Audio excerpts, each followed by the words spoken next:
banyak nggak expect ya kalau saya ngajar. Karena biasanya mungkin yang data-dataan tuh biasanya ibu-ibu dosen yang dari statistik ya. Tapi ini saya kebagian ngajar di sini yang nanti saya akan digantikan oleh Bu Ika di setelah UTS. Jadi bagian ngajarnya adalah saya ngajar dari pertemuan pertama hingga UTS.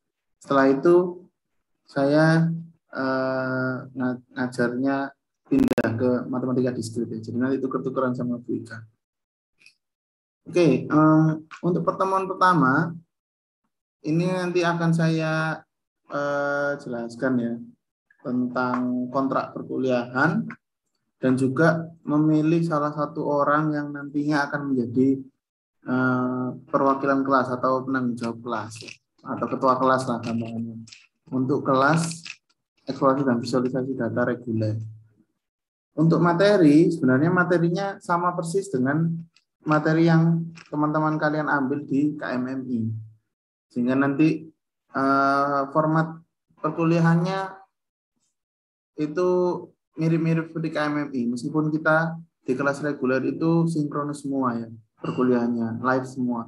Tapi nanti akan ada modul dan perkuliahan ini adalah gabungan antara teori dan praktikum. Jadi nanti akan dijelaskan teori sedikit, lalu akan ada praktikum dan ada percobaan praktikumnya. Setelah setiap kelas akan ada tugas praktikum. Gitu. Untuk praktikum-praktikum atau tugas-tugas awal, materi awal itu sepertinya juga agak sebenarnya overlap ya dengan materi kalian di mungkin pengantar statistik atau metode statistik, saya juga kurang paham. Itu nanti menggunakan atau instalasi R. Jadi sebenarnya awal-awal ini hanya sebagai pengantar. Nanti setelah itu baru kita berlanjut ke sesuatu yang lebih apa istilahnya dalam lagi. Ini siapa Pak Tumbi ini?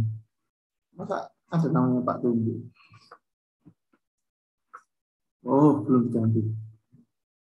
Ya, oke. Kalau gitu ini kayaknya sudah kan semester 3 ya, jadi harusnya sudah biasa ya mengikuti kuliah.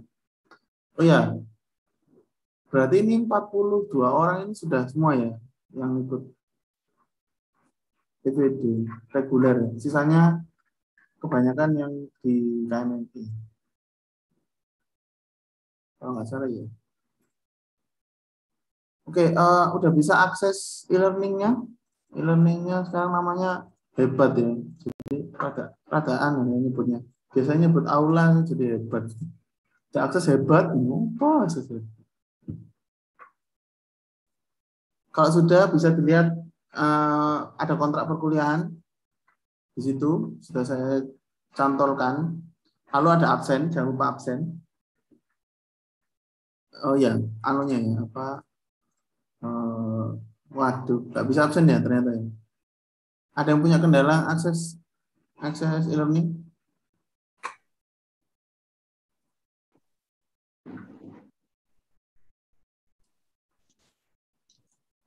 Kadang-kadang soalnya down e-learning. Untuk sekarang mungkin silakan absen dulu. Passwordnya di kolom chat.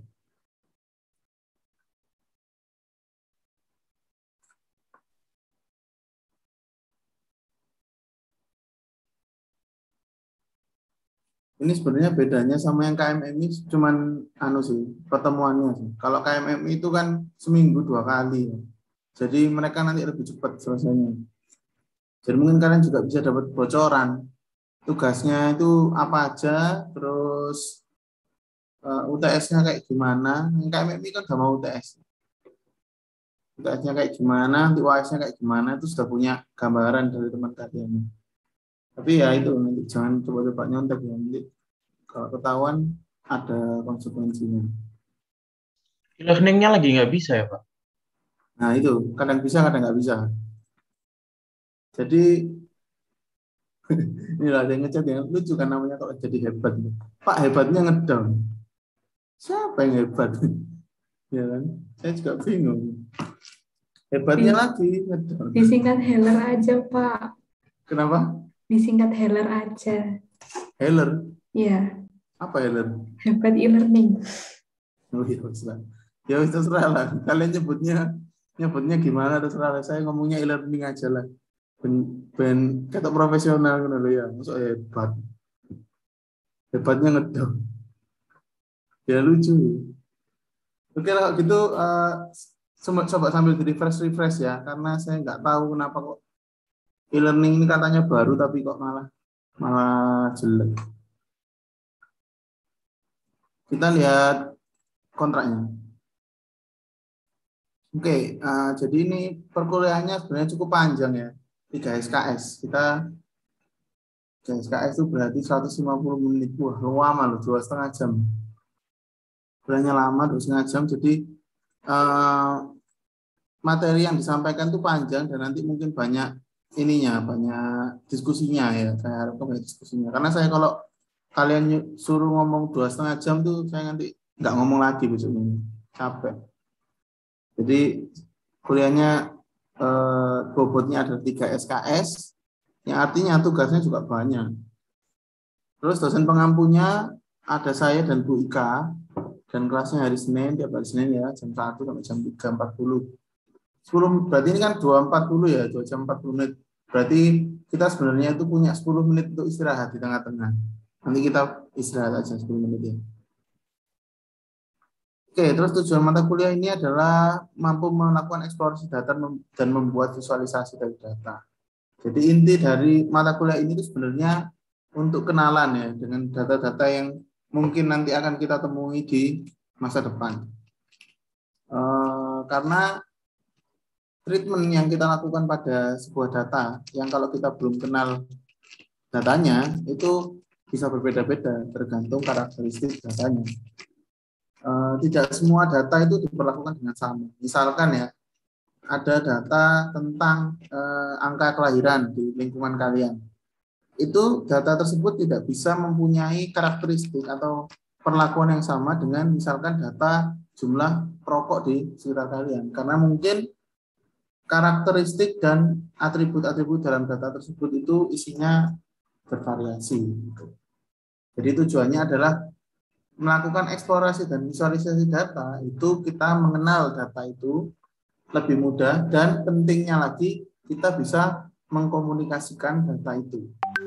Karena visualisasi itu tujuannya adalah membuat orang lain yang tidak langsung berhubungan dengan data itu bisa paham tentang temuan-temuan yang ada di dalam data tersebut.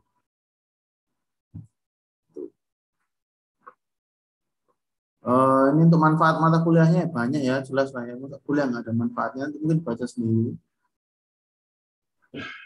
Deskripsinya seperti ini, jadi nanti akan melakukan eksplorasi, terus kita akan belajar tentang metode-metode tentang deskripsi data dan grafik-grafik apa yang cocok. Dan apa namanya, khususnya atau utamanya dalam visualisasi data ini, nanti kita menggunakan AirShiny dan Air Markdown untuk membuat laporan tentang deskripsi atau visualisasi data yang rapi dan menarik sehingga nanti mudah untuk dikomunikasikan. Siapa tahu nanti misalkan kalian lulus kuliah terus apply jadi employee di divisi data itu seringkali disuruh mungkin atasan kalian untuk menunjukkan data ini itu maksudnya apa secara singkat dan jelas dan menarik. Jadi nanti tujuan utamanya di situ untuk bisa mengkomunikasikan data. Ya, perkuliahan dilakukan dengan metode ceramah, diskusi, dan problem based learning. Lalu pemahaman mahasiswa untuk meningkatkan pemahaman mahasiswa ada penugasan. Nah, penugasannya ini nanti bervariasi di tiap pertemuan. Ada yang individu, ada yang kelompok, ada yang proyek, gitu ya. Jadi mungkin kuliah yang sudah pernah ikut kuliah sama saya itu saya selalu ujiannya proyek ya. Jadi di mata kuliah ini juga gitu, nanti ujiannya ada proyek. Karena saya yakin bahwa ujian yang tidak proyek itu kayak anak SMA ya, anak kuliah ngerjain soal gitu, agak membosankan. Jadi tapi ya mungkin tergantung kuliahnya sih. Ini kebetulan aja kuliahnya asik gitu kan, maksudnya bisa dibikin proyek lah. Tapi kalau nanti kuliahnya matematika ya nggak bisa, ya harus ngerjain soal gitu. Oke, masuk ke etika perkuliahan. Ini kalau misalkan ada yang mau diganti, ada yang mau protes, silakan ya. kita sifatnya kontrak ini negotiable. Asal nanti alasannya jelas. Jadi, oke, nomor 1 ini sebenarnya mau saya hapus sih. Semua jenis alat elektronik di silent. Nggak kalian silent nggak masalah kan pakai Zoom ya. Jadi nggak masalah sebenarnya. Asal kalau mau meninggalkan kelas atau meninggalkan Zoom sebentar mau ditinggal ngapain gitu, saya sebenarnya tidak punya masalah di itu. Tujuan utamanya adalah tidak mengganggu temannya. Jadi misalkan ya kalian mau telepon, mau nge-zoom sambil nonton TV, sambil tiduran, terserah. Pokoknya temannya nggak terganggu. Karena menurut saya kuliah itu terserah orangnya masing-masing ya. Tanggung jawab orangnya masing-masing. Misalkan kalian nggak males ya kuliah hari Senin siang ngantuk, kalian mau kuliah sambil nonton drama Korea misalkan ya. Zoom-nya dinyalain aja, saya nonton drama. Kebetulan episode baru keluar tadi malam gitu kan. Nggak apa-apa, asal temannya nggak diganggu. Temannya nggak keganggu. Intinya itu. Terus nomor 2, presensi tanggung jawab masing-masing mahasiswa.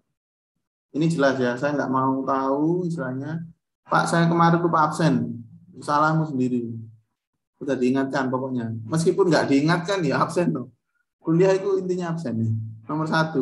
Karena absen itu kalian kalau tidak, lihat poin nomor 11 ya. Kalian tuh bolos lebih dari 20%, nggak boleh UTS, nggak boleh UAS. Jadi tanggung jawabmu absen itu. Oke, kalau misalkan izin nggak bisa masuk, nggak menggunakan jatah bolos misalkan, itu kalian boleh izin. Nah izinnya ya jangan hamin 2 jam atau jangan hamin setengah jam ya. Kemarin misalkan hari Minggu kalian, hari Senin kalian nggak bisa misalkan ya, atau kalian kerasa mau sakit misalkan ya, itu izin nggak apa-apa. Atau Pak saya hari Senin mau liburan ke Disneyland Pak, nggak apa-apa. Kalau mau liburan ke Disneyland tunjukkan tiketnya nanti saya kasih izin gitu kan. Tapi ya itu harus H-1 maksimal, nggak boleh langsung. Izin sakit khususnya harus ada surat resmi dari rumah sakit pemerintah atau PLK UNER. Kalau kalian lagi di UNER kan gratis tuh, minta izin Pak saya izin sakit COVID misalkan. Oh iya nggak apa-apa, nggak usah kuliah, nggak masalah. Asal tugasnya tetap dikerjakan. Dan mungkin saya kasih keringanan juga untuk tugasnya kalau kalian sakit. Jadi sebenarnya nyantai aja. Batas keterlambatan perkuliahan 10 menit. Setelah 10 menit mahasiswa nggak boleh masuk ya. Nggak boleh masuk dalam artian nanti Zoom-nya di lock. Itu pun kalau saya ingat sih. Kalau kelasnya offline mungkin saya kunci pintunya. Tapi kalau Zoom ya kadang-kadang saya lupa. Jadi kalau sudah 10 menit ya dimohon ya nggak usah masuk. Tidur aja, kalau telat tidur aja, nggak usah masuk. Jadi nggak apa-apa. Keterlambatan perkuliahan sudah 10 menit ya. Tapi kalau saya yang telat 10 menit, berarti kelasnya nggak ada. Jadi nggak usah dicari. Kalau saya telat 10 menit, ya sudah, saya yang salah. Mahasiswa dianggap masuk, kelas diganti. Semua materi sudah ada di aula, kalian bisa belajar mandiri. Itu aja ya. Dan saya yang nggak dapat absen dari fakultas gitu aja, nanti saya yang dihukum gitu aja.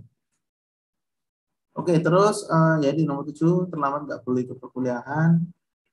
Terus kalau mau makan sambil makan minum di Zoom sambil meskipun nyala kameranya sambil makan ya nggak apa-apa. Pokoknya nggak ganggu temennya ya. Asal jangan bikin temannya kepingin lah gitu ya. Kalau kalian misalkan makan burger ya, gini-gede nih, wow makannya sampai lepok itu jangan ya. Itu kasihan temennya. Temennya kepingin nanti lapar. Gitu. Format dan pengumuman tugas terserah nanti di aula ya. Di aula kan saya kebiasaan ngomong aula. Jadi ngomong aula aja. Tugas nanti ada formatnya gimana, template-nya gimana, pokoknya kumpulnya di aula.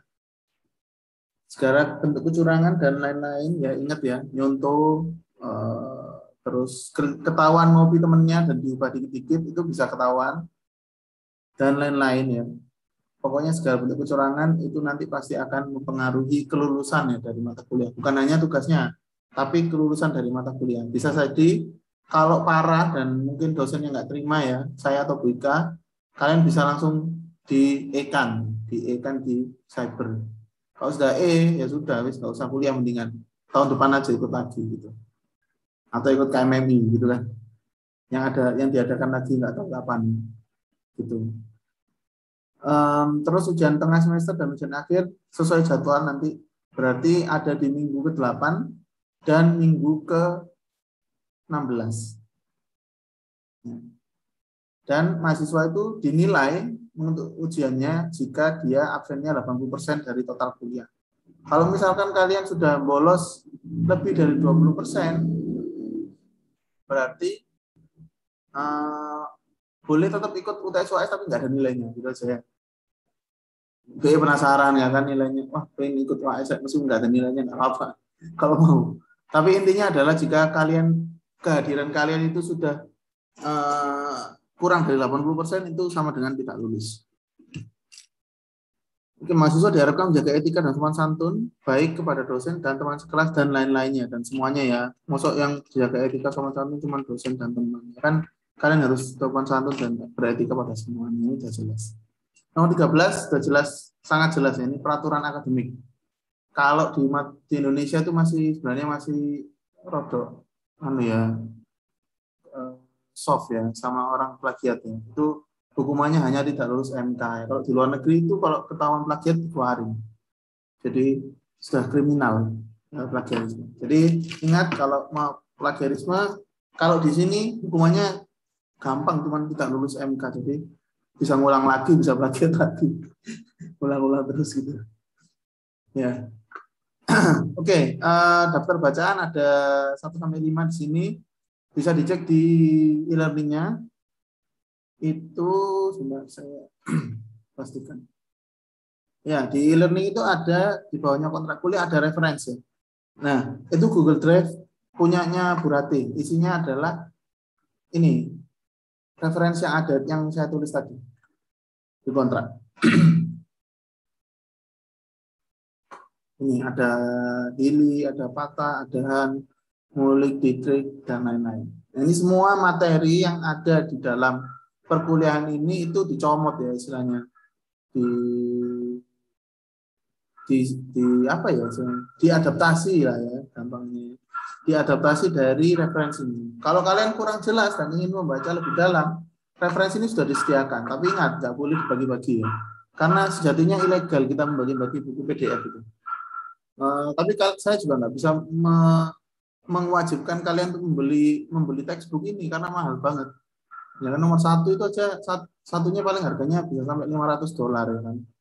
Nggak tahu sih kalau sekarang. Jadi mahal. Jadi intinya 1-5 ini saya sediakan untuk dibaca online atau untuk di-download tapi digunakan secara pribadi di dalam kelas ini. Atau digunakan untuk belajar. Jangan untuk kerja. Nanti kalau untuk kerja kalian beli. Misalkan kalian kerja ya, terus aduh saya disuruh bikin visualisasi tapi lupa misalkan. Mau baca bukunya untuk referensi, beliau bukunya. Karena kalau pakai buku gratisan nggak barokah gitu. Ini buku gratisan untuk belajar aja nggak apa-apa untuk belajar. Niatkan belajar insya Allah nggak apa-apa. Gitu ya. Oke, tugasnya setiap tatap muka ada penugasan kecuali UTS-UAS. Ya UTS-UAS ya ada tugasnya sih karena tugasnya proyek gitu kan. Tugas individu itu bisa berupa tugas membaca, mengerjakan soal dan studi kasus. Evaluasinya ya seperti biasa. Oke. Terus ini nilainya sesuai yang kemarin ya. Sebenarnya gampang ya, dapat 75 aja udah A gitu kan. Jadi misalkan kalian sebagus mungkin sehingga nilainya itu bisa ngangkat bagus. Misalkan ya tugas tuh misalkan kalau kita hitung rata setiap pertemuan 14 pertemuan ada 14 tugas misalkan. Nah, di sini kan tugasnya kan 25%. Kalian mengerjakan anggap aja 10 tapi semuanya dapat 100 saja udah bagus rata-ratanya. Sudah bisa A, ya kan? Jadi nyantai aja ngerjakan tugasnya. Tapi harus bagus juga. Terus ujian tengah semester dan ujian akhir semesternya 30% masing-masing. Soft skill-nya 50%. Soft skill ini apa? Soft skill ini dilihat dari aktivitas kalian di kelas dan sikap kalian di kelas. Misalkan aktif, terus kalau ditunjuk misalkan ya, suatu saat ditunjuk itu nggak kabur misalkan, itu berarti soft skill-nya baik gitu kan.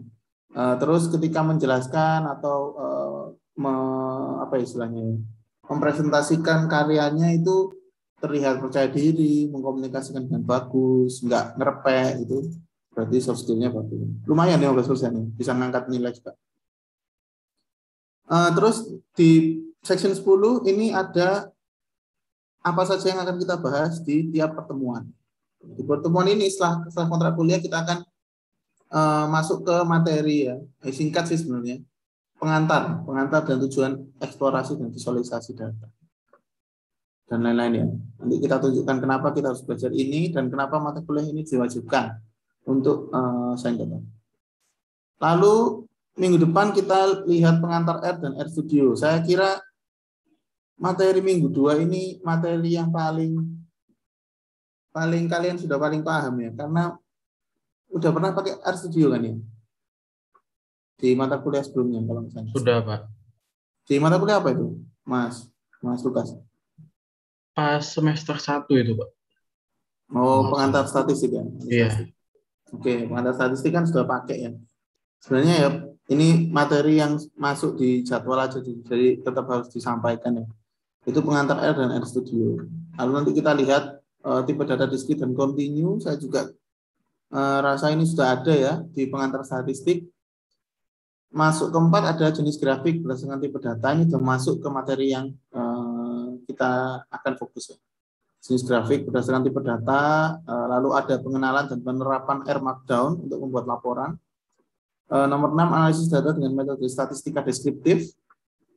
Lalu hubungan antar variabel di pertemuan ke-7, lalu kita UTS, pertemuan 8. Jadi UTS-nya di pertemuan 8 ini nanti akan diberikan proyek yang nanti mungkin akan diberikan pada minggu ke-7 atau minggu ke-6.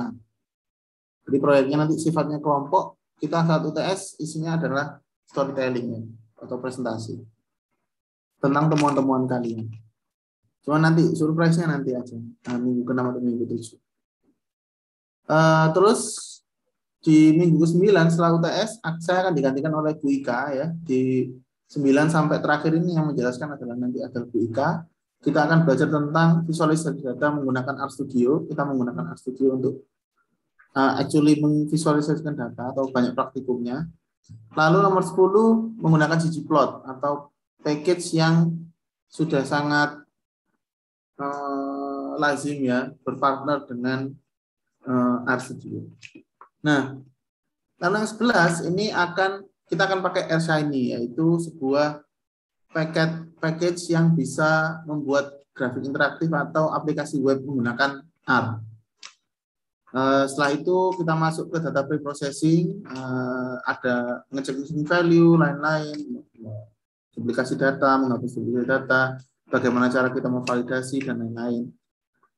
Setelah itu ada mahasiswa menguji kualitas data melalui grafik, maksudnya mahasiswa itu bisa melihat apakah data tersebut layak atau tidak untuk dianalisis menggunakan grafis, dan bagaimana kita bisa menseleksi atau mempreprocessing data lagi dengan bantuan grafik, menggunakan plot.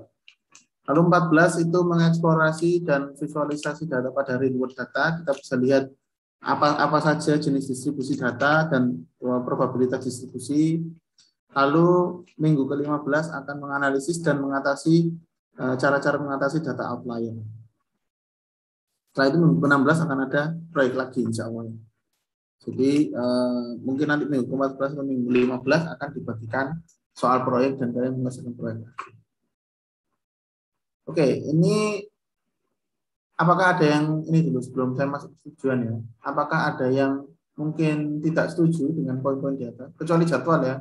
Oh, jadwal nggak bisa, tidak setuju karena ini sudah ada RPS-nya. Jadi kalau kalian nggak setuju, Pak, saya nggak mau belajar visualisasi pada real world data, ya sudah nggak usah ikut kelas ini. Kalau jadwal nggak bisa ya. Yang saya tekankan itu biasanya di etika perkuliahan. Apakah ada yang tidak setuju atau mau negosiasi, itu boleh. Oke, silakan. Apakah ada yang mau berpendapat atau ada mau bertanya dan memang? Ya. Saya pengen ini Pak. Kan itu kan yang apa namanya kalau telat 10 menit ya Pak. Ya. Misalkan kita udah masuk nih, terus error Zoom-nya gimana Pak? Boleh masuk lagi atau enggak? Ya Iya, boleh. misalkan jaringannya kan jelek ya Pak. Oh iya. Ya, Tinggal bilang ke teman, habis itu nanti Bapak admit lagi. ya, gitu aja. Oh, iya.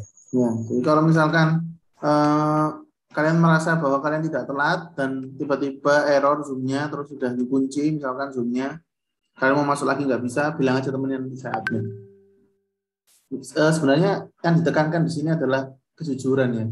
Ada yang jadi sebenarnya kan teknik-teknik untuk membohongi itu kan banyak ya. Tapi saya percaya sih kalau misalkan kalian nggak jujur ya itu nanti mungkin kalian sendiri yang merasakan akibatnya. Jadi kalau misalkan telat atau telat error Zoom-nya error terus masuk lagi dan teman kalian bilang Zoom-nya error ya saya masukkan. Meskipun kalian telat terus kalian bilang teman kalian kok Zoom-nya error ya tetap saya masukkan. Cuman itu tanggung jawab kalian masing-masing gitu aja. Saya nggak mungkin, saya kan bukan dukun ya, saya nggak tahu kalian bohong apa enggak. Ya terserah sih itu tanggung jawab gitu aja.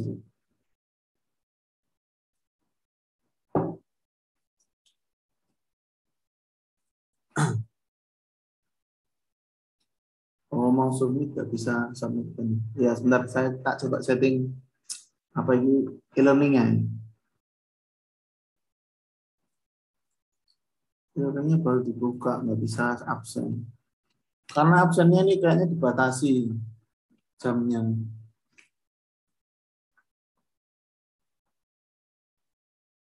Siapa saja yang masih belum absen ini?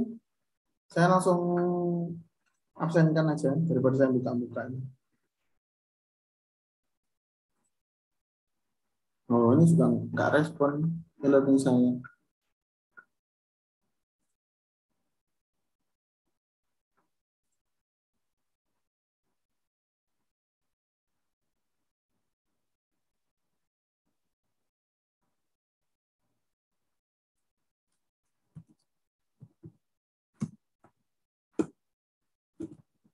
Kita sambil nunggu Ini hebatnya penting ya. sekali Kayak saya hebat belas. sampaikan, yaitu setelah mengikuti mata kuliah ini,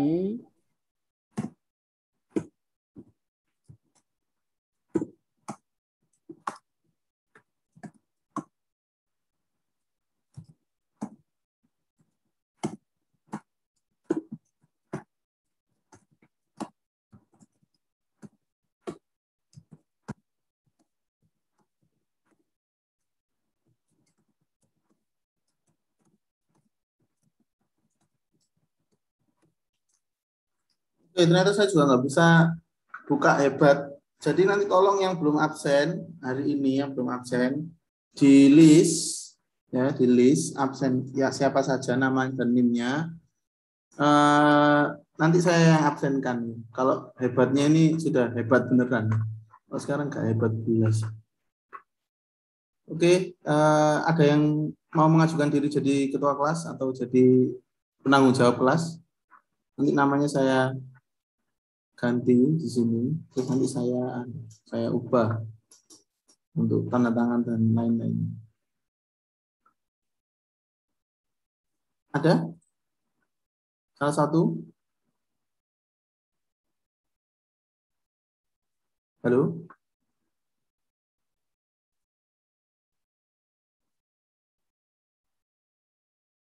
Halo? Iya, Pak. Siapa ini? Saya Saya ini apa? Benedikta Nin. Benedikta Anin. Oke, NIM-nya berapa, Mbak? 085, Pak. Oke, yang lainnya setuju ya? Setuju, Setuju ya? Pak. Oh ya, Setuju. setuju. Kalau Setuju, nggak Pak. setuju kan berarti nggak demokrasi. Ini Alfa mau tunjuk aja Pak. Memang kamu kira saya diktator? Ini nggak mau ditunjuk gitu. Ketua kelas itu. Nggak enak ditunjuk itu. Benedikta Anin. Berapa NIM-nya? Satu, saya nggak apa ya depannya. 1620 Terus 121 ya 33085. 3085. Oke, ini ya ketua kelas ya. Jadi nggak usah bikin grup-grup WA yang ngundang saya kebanyakan grup. Jadi kalau mau diskusi, mau tanya, bisa melalui hebat itu tadi. Diskusi, ada forum diskusinya, boleh berdiskusi di situ, mau bertanya seputar kuliah di situ. kalau ada sesuatu yang terjadi, saya akan menghubungi ketua kelasnya. Misalkan pengumuman terkait kuliah, terkait tugas, dan lain-lain, saya menghubungi ketua kelasnya. Nah, kalau teman-teman mau menyampaikan sesuatu yang sifatnya kolektif juga bisa melalui ketua kelasnya. Jadi nggak perlu pakai grup-grup WhatsApp. Oke, saya tak ganti ini namanya nanti mungkin Mbak Benedikta ini saya udah punya nomornya kayaknya.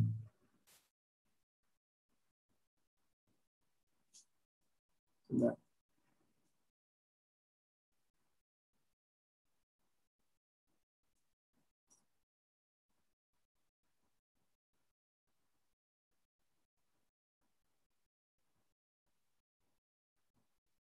Enggak ada saya lupa. Nanti saya chat bapaknya aja, Pak. Oke. Kalau gitu nanti chat aja, nanti saya minta saya set nomornya untuk jadi ketua kelas. Dan kalau ketua kelasnya berkenan nanti bisa ditaruh di itu juga ya. Nomornya bisa ditaruh di aula. Itu sih.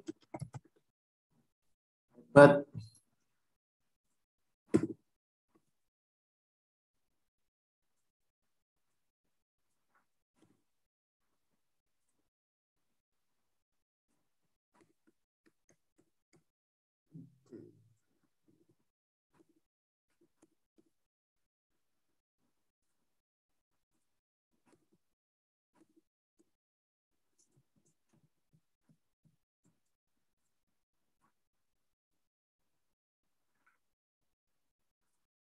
bentar saya tak.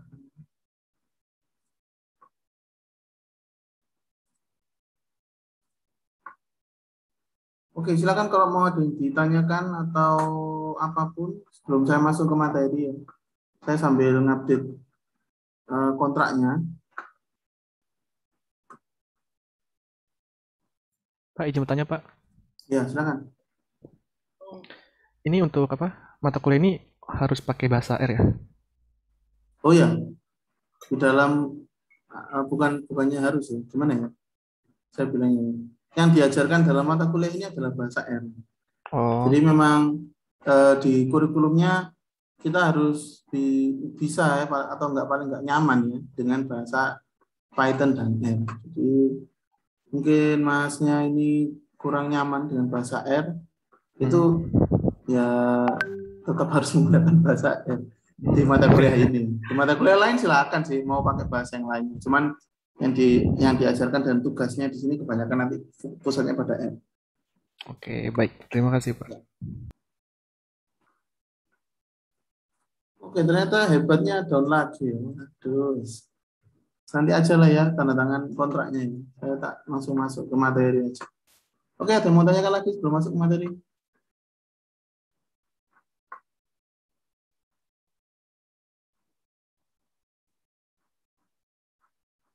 Oke, enggak ada.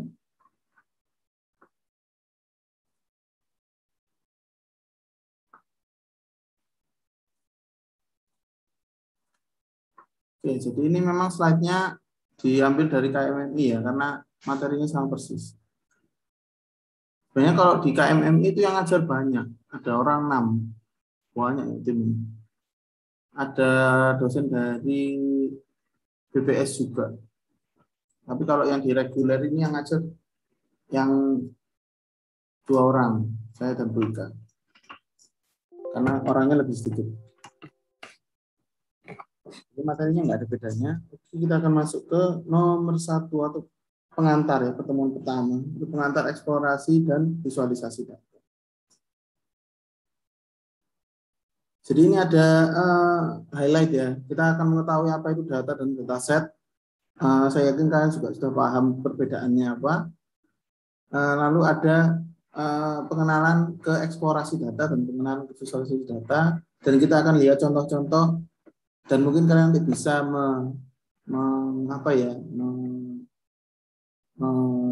mengidentifikasi kenapa kok sebuah visualisasi ini dibilang jelek dan dibilang bagus.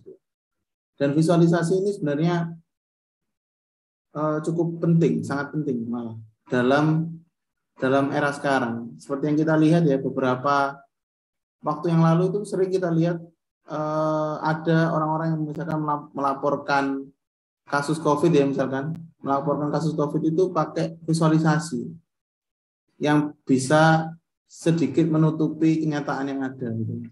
Dengan visualisasi itu hal yang buruk bisa terlihat baik dan hal yang sebenarnya nggak terlalu baik bisa terlihat sangat baik. Dan sering digunakan untuk menipu orang. Mungkin kalian kalau penasaran dengan seberapa kuat visualisasi, kalian bisa cari buku judulnya How to Lie with Statistics. Itu buku yang sangat terkenal tentang visualisasi dan statistik khususnya. Oke, background ya. Kenapa kok ada mata kuliah visualisasi dan eksplorasi data? Sebenarnya ini backgroundnya adalah kenapa kok kita kuliah data science gitu aja. Ya, seperti yang diketahui ya, menurut Statista itu di 2021 aja itu ada 74 zettabytes. Jumlah datanya itu 74 zettabytes. Dan ini istilahnya terus bertambah setiap saat.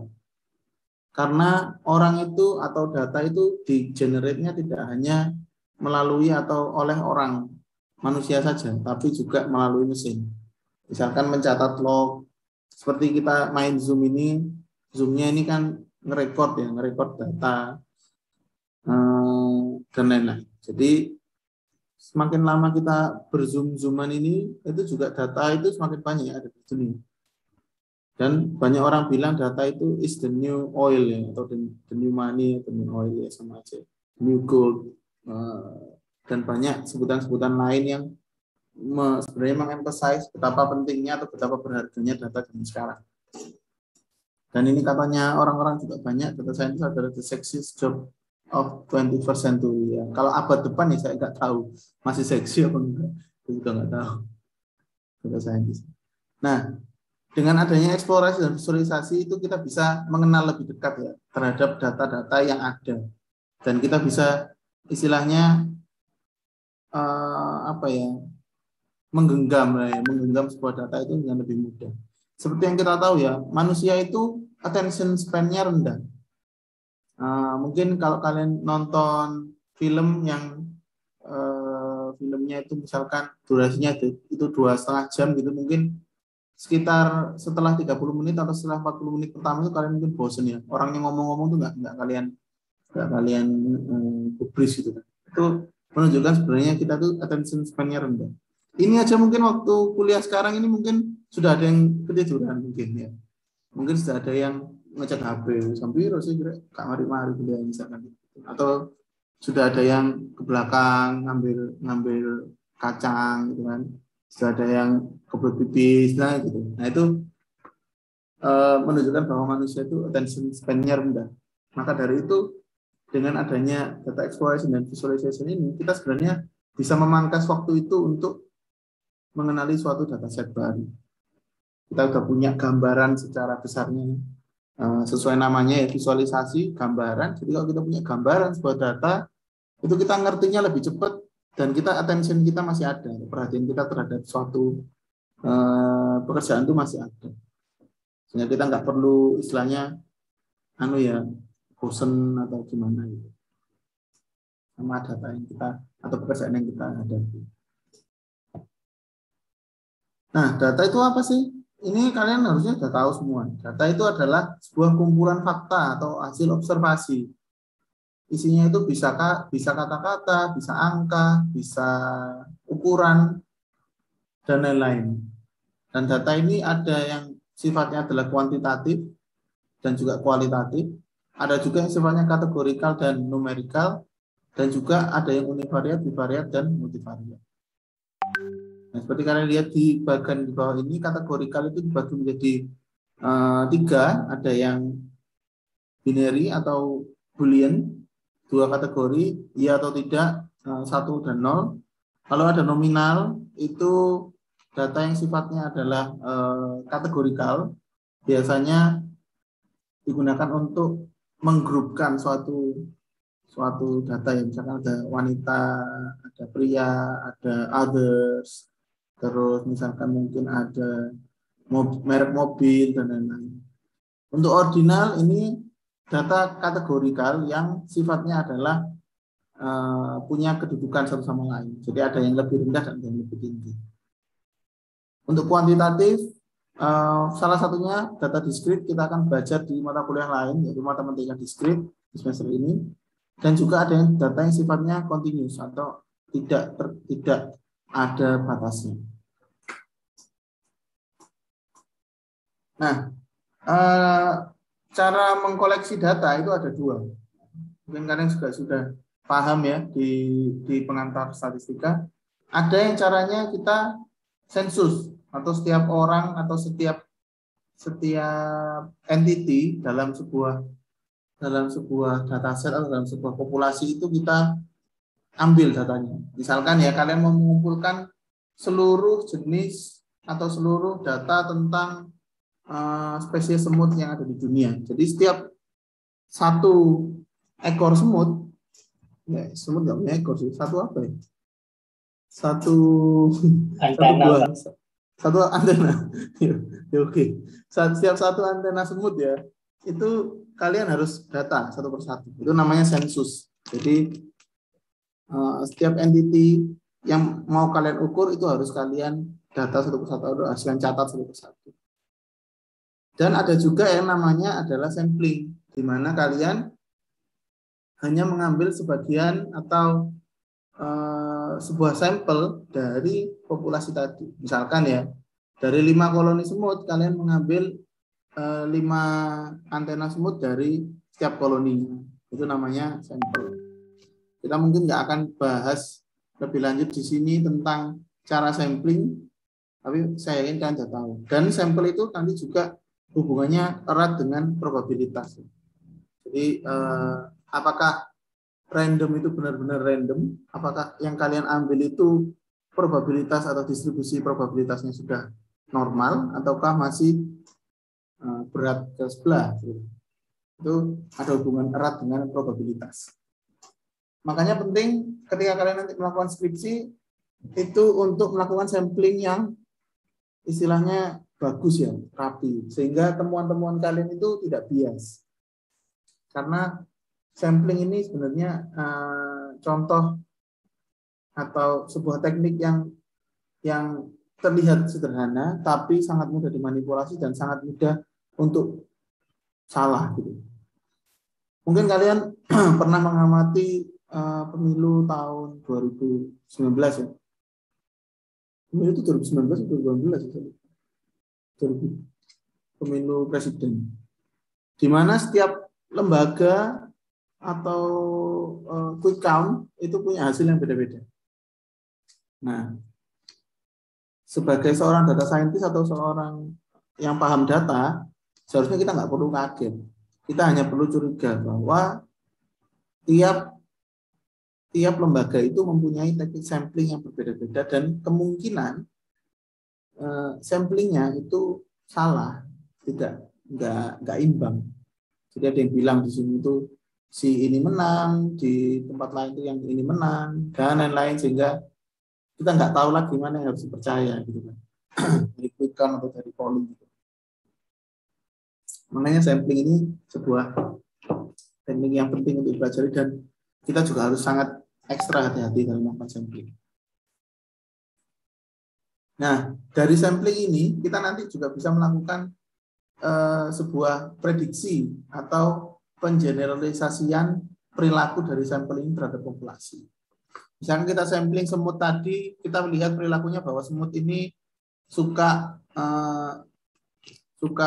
dengan gula halus misalkan nih. Kita juga bisa generalisasi bahwa seluruh populasi semut itu suka dengan gula. Ketika kita mempunyai bukti statistik yang kuat, seperti itu. Nah, bedanya data dengan dataset itu apa? Sebenarnya ya sesuai nama sih. Dataset ya, namanya set itu kan kumpulan. Berarti kan dataset ya adalah kumpulan data. Nah, dataset itu sebenarnya adalah satu file yang isinya adalah sebuah atau satu row data atau lebih. Biasanya bentuknya itu tabular, ada row-nya, ada kolomnya. Tapi nggak semua. Ada dataset juga yang bentuknya itu dimensinya lebih dari 2. Ada row, ada kolom, ada ke belakang gini, sebetulnya cube. Jadi dataset itu kalau zaman sekarang kita bicara dataset itu tidak selalu tabular. Ada juga yang bentuknya itu lebih dari 2 dimensi. Misalkan data video. Data video itu sebenarnya ya kalau kita jabarkan itu bentuknya adalah 3 dimensi. Di sana ada dimensi gambar, video kan kumpulan gambar yang dimampatkan ya, sehingga dia bisa gerak ya. Kalau kalian pernah lihat animasi zaman dulu atau kalian pernah belajar membuat animasi, itu kan kita harus membuat atau menggambar frame per frame, baris per baris, sehingga kalau buku itu dikerekkan jadi dia bisa kelihatan jalan. Nah, kalau kita membayangkan video itu seperti itu, kita bisa tahu bahwa data video itu 3 dimensi. Ada dimensi X ke kanan atau apa ini panjang dari screen, ada dimensi Y ke atas, dan ada dimensi waktunya.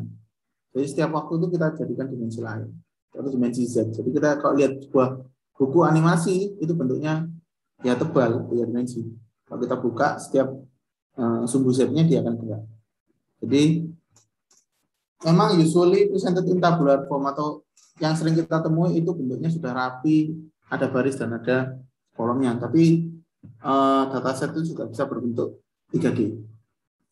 Ini salah satu contoh dataset yang sangat terkenal itu iris ya, iris atau bunga apa sih jenis iris ini? Saya juga nggak tahu. Kayaknya bunga yang ada di luar negeri deh. Saya nggak tahu, di Indonesia nggak ada. Ini ada yang jenisnya itu iris setosa, versicolor, dan virginica. Yang mana mereka ini mempunyai karakteristik masing-masing dan dibedakan berdasarkan petal dan sepalnya ini. Kalau kalian sudah pernah pakai iris, pasti paham ya bentuk datasetnya seperti apa. Nah, ini seperti ini bentuk datasetnya. Ada kan ini hitungannya dataset ini sampel ya, karena kan orang yang mengumpulkan dataset ini itu tidak mengamati seluruh jenis atau seluruh entitas bunga iris yang ada di dunia gitu kan. Dia hanya mengamati beberapa sampelnya saja. Itu ada jumlah sampelnya di barisnya ini. Lalu ada atribut yang mana itu namanya adalah sepal length, sepal width, petal length, dan petal width, dan ada labelnya. Kalau kita sebut atribut ini tuh juga biasanya disebut sebagai features. Nanti kalau kalian berhubungan dengan machine learning itu pasti terlihat atau mendengar kata-kata yang namanya feature engineering, di mana kita bisa mencari atau menentukan fitur-fitur apa yang menentukan sebuah dataset baru ini atau sebuah data baru ini klasifikasinya kemana. Dalam kasus ini klasifikasi, karena ini ada kelasnya. Tapi dataset itu biasanya bentuknya seperti ini. Tapi ini biasanya loh ya. Dan semakin hari semakin tidak biasa karena kebanyakan sekarang data bentuknya sudah raw ya. Misalkan data gambar itu kan nggak ada. Sepalnya berapa, separuhnya berapa kan nggak ada. Tapi ini kan hanya berdasarkan observasi. Seperti itu. Oke, ada yang mau ditanyakan sebelum saya lanjut ke exploration?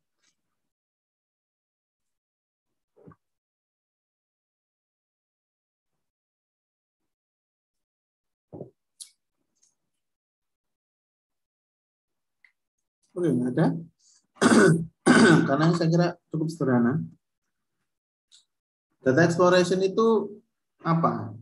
Data exploration itu ya seperti namanya eksplorasi ya. Eksplorasi itu adalah menjelajahi sesuatu. Biasanya orang-orang itu kalau mau istilahnya menjelajahi itu bukan hanya apa ya? Bukan hanya berjalan ke tempat-tempat yang dia kunjungi, tapi menjelajah itu biasanya lebih ke mendiscover sesuatu yang baru. Jadi eksplorasi data itu memang layaknya dilakukan di awal karena kita nggak tahu bentuk datanya ini seperti apa dan kita ingin mengeksplorasi. Bayangkan aja data exploration itu, bayangkan aja datanya itu misalkan gunung yang nggak pernah dinaiki orang lain misalkan. Ada gunung baru, nggak pernah dinaikin orang lain. Nah, gimana caranya kita bisa mengetahui karakteristik gunung tersebut? Kita harus eksplor, kita harus menjelajah gunung itu. Apakah gunung itu punya mata air, ataukah punya resource yang berharga, ataukah punya penghuni di dalamnya, kita nggak tahu. Nah, sama saja dengan data. Kita nggak tahu data yang kita ambil ini punya value nggak sih? Punya apa ya? Istilahnya ada sesuatu yang layak untuk kita ambil nggak sih? Ada sesuatu yang berharga atau tidak? Makanya kita sebut ini adalah eksplorasi data. Jadi kita harus mengeksplor dulu data ini sebelum kita panen ya, sebelum kita mining, istilahnya dalam data mining itu kita eksplorasi. Apakah data ini tuh layak untuk kita mining? Jadi sesuai definisinya, data exploration itu adalah preliminary exploration atau eksplorasi awal untuk mengetahui karakteristik data tersebut. Dan biasanya juga data exploration itu berkaitan erat dengan EDA atau exploratory data analysis. Fokusnya itu lebih ke summary statistik atau deskriptif ya, atau rangkuman-rangkuman statistiknya seperti apa, dan visualisasi. Nah, kenapa kok kita harus melakukan data exploration atau eksplorasi data? Itu untuk membantu seorang analis memilih kira-kira tool apa sih yang tepat untuk menganalisis data tersebut. Apakah data tersebut itu bisa misalkan ya, bisa kita regresi, ataukah bisa kita lakukan clustering dan lain-lain. Dan kita juga menggunakan visualisasi atau eksplorasi dan visualisasi data ini untuk mengetahui pola, karena sebagai manusia kita mudah mengetahui pola atau mengenali pola. Mungkin kalian pernah tes psikologi ya, yang ada deret spasial itu kan sebetulnya tes ya, untuk orang apakah dia bisa mengenali pola atau tidak, apakah dia bisa berlaku seperti orang normal atau tidak. Karena orang normal itu bisa mengenali pola, bahkan tapi kalau orang yang mungkin ada kelainan, biasanya dia tidak bisa mengenali bahwa ada pola di suatu tempat. Jadi visualisasi data itu kita memvisualisasikan angka-angka yang atau kata-kata yang kita temui itu menjadi sebuah gambar, sehingga orang itu bisa ini ya, mengenali polanya. Nah, biasanya dalam eksplorasi data itu ada beberapa tugas atau beberapa fase yang harus dilewati. Yang pertama, kita harus mengunderstand atau mengenali data itu, namanya data understanding ya. Misalkan gini, apakah data itu isinya data itu apa? Nominalnya ini artinya apa misalkan? Misalkan datanya itu ada 1, 2, 3. Apakah data tersebut itu sifatnya sebuah level ataukah dia sifatnya kategori? Sehingga kita bisa tahu artinya dari data itu apa. Lalu kita biasanya lanjut ke data pre-processing. Misalnya kita gabungkan, kita hapus data-data yang tidak layak untuk kita analisis. Misalkan datanya campur antara angka atau huruf, itu kita bisa pisahkan. Kalau apakah ada data yang outlier-nya terlalu ekstrim, misalkan rata-rata tinggi anak di kampung saya, misalkan ya, dia rata-ratanya kebanyakan itu isinya mungkin tingginya 50 cm, 50 cm, 56, 70 dan lain. Tapi ada satu orang tiba-tiba tingginya 180 misalkan. Nah, itu kan outlier. Itu nanti kita bisa lakukan pre-processing di situ. Dan juga ada data-data yang duplikat misalkan, atau data-data yang tidak lengkap. Lalu setelah kita lakukan pre-processing, biasanya ada basic atau summary statistik, di mana kita bisa lihat karakteristik data tapi berdasarkan angka atau berdasarkan temuan-temuan sebelumnya. Misalkan ya, data yang biasanya minimum sama maksimumnya itu segini, itu mempunyai outlier segini gitu ya. Itu saya juga kurang hafal sih untuk basic summary statistik, tapi biasanya bisa diketahui dari situ. Lalu apakah mean atau rata-rata terlalu modus dan mediannya sama? Misalkan kalau sama bisa kita pastikan bahwa data tersebut normal misalkan atau seperti apa.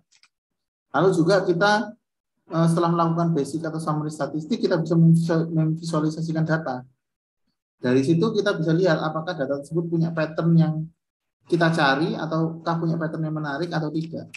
Misalkan patternnya itu dia datanya misalkan pecah atau ada yang berurutan atau ada yang berhubungan satu sama lain, itu kita bisa lihat dari visualisasinya.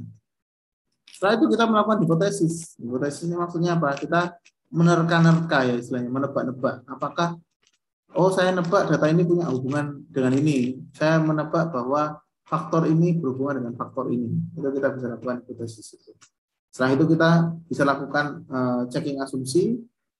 Apakah asumsi-asumsi terpenuhi sehingga kita bisa melakukan teknik. Dan yang paling penting kita bisa melaporkan temuan-temuan kita dalam visualisasi tadi atau eksplorasi data tadi. Sehingga exploration ini kita bisa laporkan ke atasan atau ke orang yang melakukan tugas selanjutnya. Oh, ternyata data ini layak untuk dicari value-nya, atau data ini tidak layak karena apa? Dan kita bisa menceritakan, misalnya kita buat peta gitu ya untuk gunung tadi, kita buat peta ke orang yang analisis tadi. Oh, kamu harus langsung ke sini. Di sini nanti ada value-nya, ada barang berharga yang bisa ditemukan. Itu tugasnya data exploration. Ada 4 teknik exploratory data analysis. Ada yang namanya univariate non-graphical, atau kita mengeksplorasi data yang hanya ada satu variabel dan tidak menggunakan grafik. Lalu ada yang univariate graphical, data satu variabel yang sifatnya kita analisis secara visual, dan ada multivariate non-graphical dan graphical, yang artinya mirip-mirip lah ya. Cuman bedanya kalau multivariate berarti data yang kita analisis atau karakteristik data tersebut kita jadikan satu. Kita lihat hubungan satu sama lain, ataukah apakah dia ada perbedaan satu sama lain dari distribusinya. Itu kita multivariate itu tugasnya biasanya untuk membandingkan. Tapi kalau univariate kita bisa lihat atribut atau spesifik satu atribut dari satu dataset. Kalau kalian bingung bedanya univariate dan multivariate, itu bisa kalian lihat di tabel yang tadi. Di tabel ini kan variabelnya banyak ya. Anggap aja satu nama kolom ini satu variabel. Berarti di sini ada 5 variabel. Kalau kalian mau melihat misalkan ya hubungan antara sepal length-nya setosa dan sepal length-nya versicolor misalkan. Berarti kalian melakukan multivariate analisis terhadap sepal length dan class label. Jadi yang dianalisis adalah 2. Kalau misalkan kalian mau melakukan univariate, berarti salah satu aja. Misalkan kalian mau lihat distribusi dari sepal length, itu berapa sih? Distribusi dari petal length itu berapa sih? Bisa dari yang univariate. Oke, sebelum saya lanjut, ada yang mau ditanyakan dulu?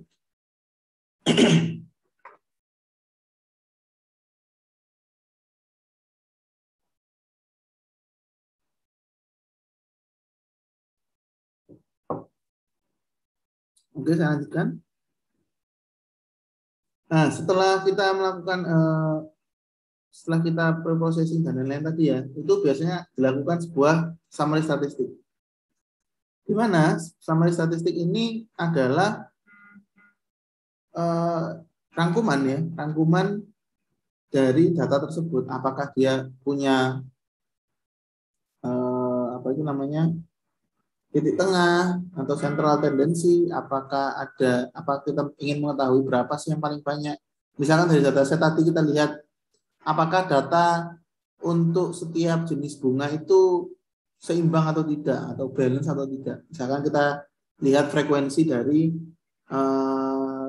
iris setosa itu berapa, iris vertikal berapa, itu kita bisa bandingkan dengan modus.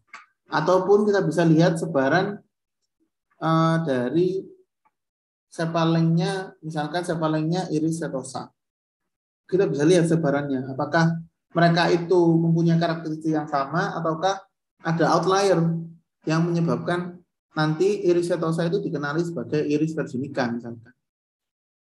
Itu kita bisa lihat di situ. Jadi summary statistik ini sebagai gambaran awal, sebagai gambaran atau angka-angka awal yang bisa kita ketahui nanti data ini tuh bentuknya gimana sih, meskipun kita belum lihat distribusinya ya, tapi kita bisa tahu. Oh, meskipun minnya itu misalkan minnya itu adalah 5, tapi kalau standar deviasinya tinggi, berarti kan dia sangat menyebar. Jarak antara data satu dengan data lain sangat menyebar. Tapi kalau standar deviasinya kecil, kan berarti kita bisa memfokuskan atau mengkarakteristikkan sebuah atribut itu berada di mana.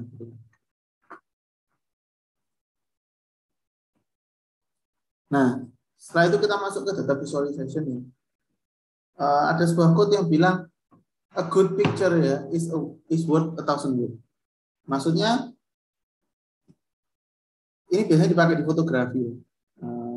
Kalau kalian lihat foto yang apa ya, yang sangat fenomenal gitu, itu biasanya foto itu tidak perlu ada captionnya, tidak perlu ada pengantar atau narasi lainnya. Dia bisa menyampaikan message-nya, bisa menyampaikan pesannya. Kalian bisa merasakan emosi dari foto itu, kalian bisa mengagumi atau melihat pesan dari yang disampaikan oleh foto tersebut. Itu berarti foto itu menyampaikan tugasnya. Nah, salah satu tugas atau salah satu hal yang mendasari bahwa data visualization itu penting adalah hal yang sama dengan foto tadi. Dengan visualisasi yang bagus ya, bagus yang good ya, itu kita nggak perlu cerita, tapi orang itu sudah pasti paham apa yang dia rasakan dari melihat grafik tersebut. Nanti kita lihat contoh.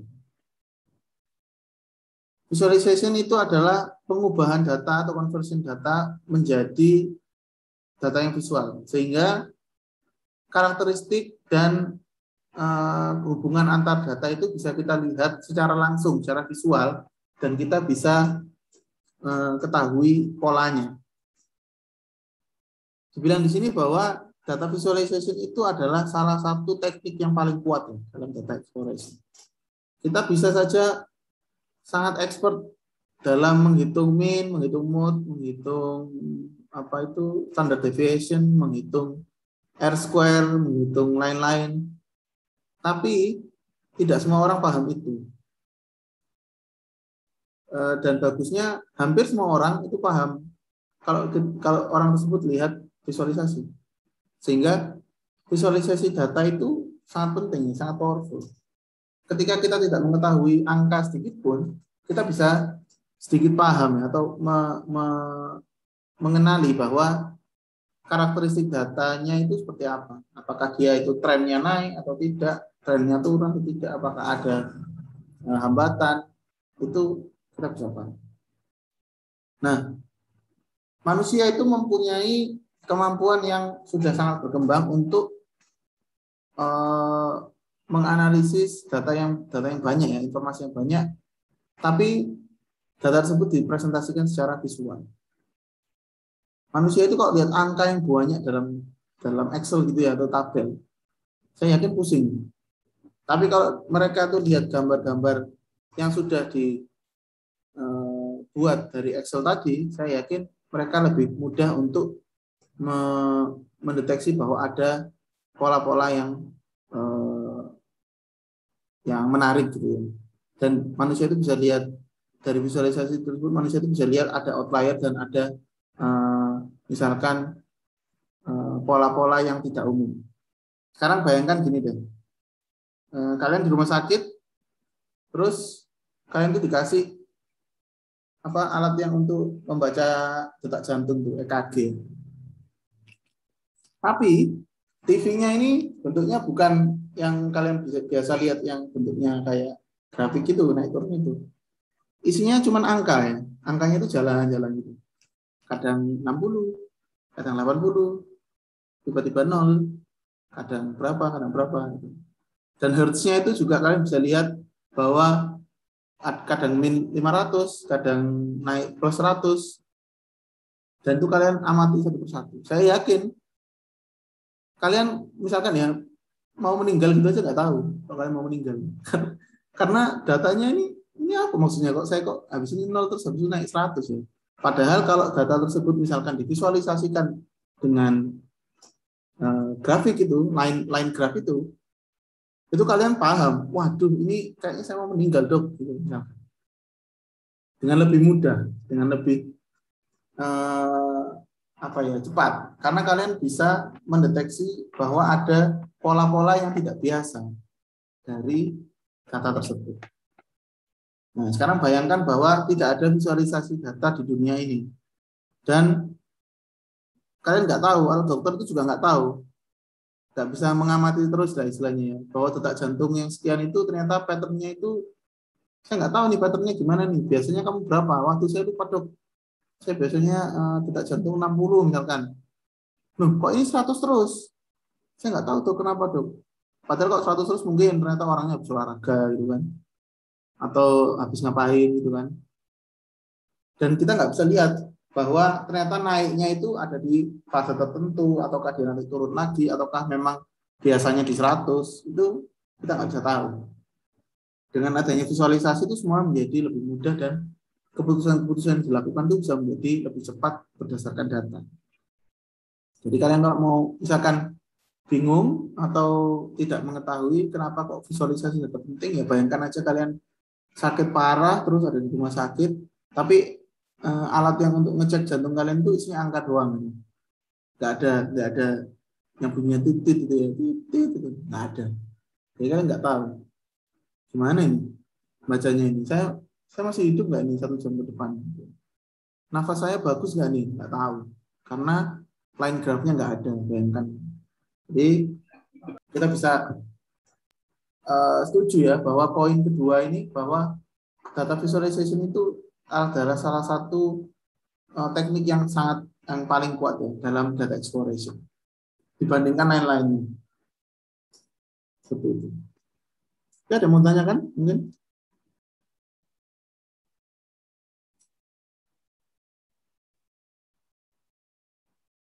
Oke. Lanjut. Ya, salah satu main goal atau tujuan utama untuk data visualization itu nomor 1 ya adalah menjelaskan ke orang lain. Dataku itu kayak gini loh. Maksudnya itu seperti ini. Dan explore atau mencari karakteristik yang kemungkinan besar bisa kita manfaatkan. Yang terakhir adalah analyzing. Kenapa kok analyzing taruh yang terakhir? Karena biasanya kalau kita sudah menemukan sebuah pattern yang bagus, itu kita tidak bisa membuktikan hanya berdasarkan visualisasi saja, tapi kita juga harus membuktikan berdasarkan statistik. Apakah itu kebetulan atau tidak. Mungkin kalian sudah pernah belajar tentang hypothesis testing. Di situ kita bisa tahu apakah sebuah hipotesis itu terjadinya kebetulan atau enggak sih. Ya kan? P-value itu kan kemungkinan bahwa temuan kalian itu hanya kebetulan karena sifatnya random. Jadi memang utamanya data visualisasi itu untuk menjelaskan ke orang lain dan untuk mengeksplor sebuah data baru.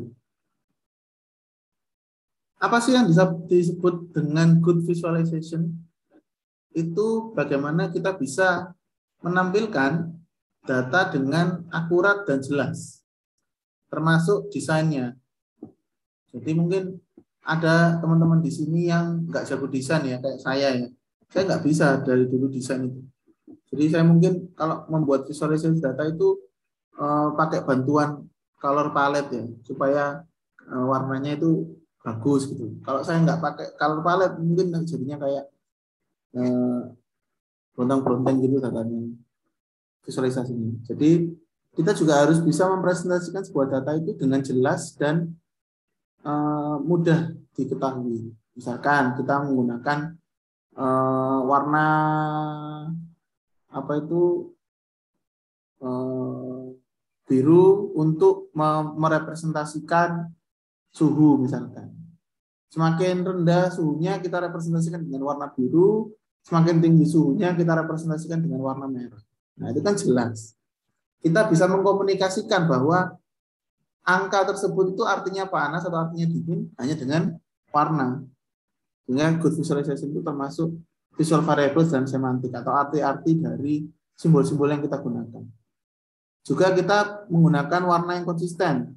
Maksudnya kalau kita sudah pakai palet warna tertentu, kita tidak akan menggunakan palet warna yang berlawanan. Lalu kita juga menggunakan icon-icon yang simple dan simbol-simbol.